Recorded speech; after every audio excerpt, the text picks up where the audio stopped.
मेरा भक्त बन जा, सारे कर्म अकर्म मुझे अर्पित कर दे, मैं तुझे सर्व दुखों से पार कर दूंगा।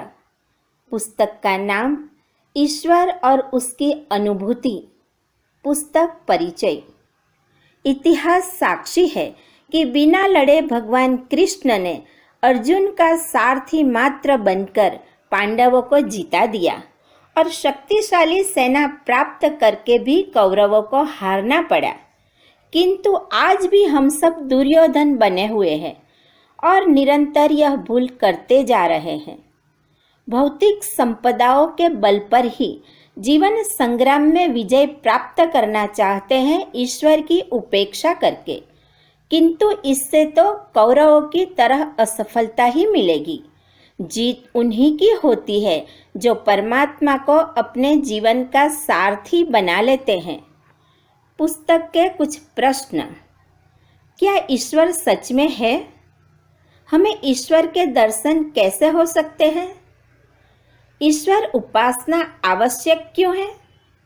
सच्ची उपासना का स्वरूप क्या है? ईश्वर उपासना फलवती कैसे हो? आपके समक्ष प्रस्तुत पुस्तक में उपर्युक्त सभी प्रश्नों के विस्तार पूर्वक हल दिए गए हैं, जो ईश्वर को जीवन का संबल बनाकर जीवन संग्राम में विजय प्राप्त करने के साथ साथ मनुष्य को जीवत्व से ईश्वरत्व की ओर बढ़ाने में सहायक है। पुस्तक के कुछ अंश।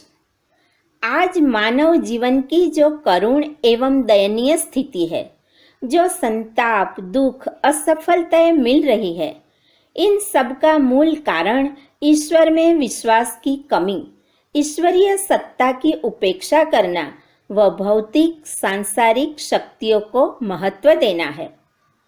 परमात्मा की सत्ता और उसकी कृपा पर अटल विश्वास रखना ही श्रद्धा है।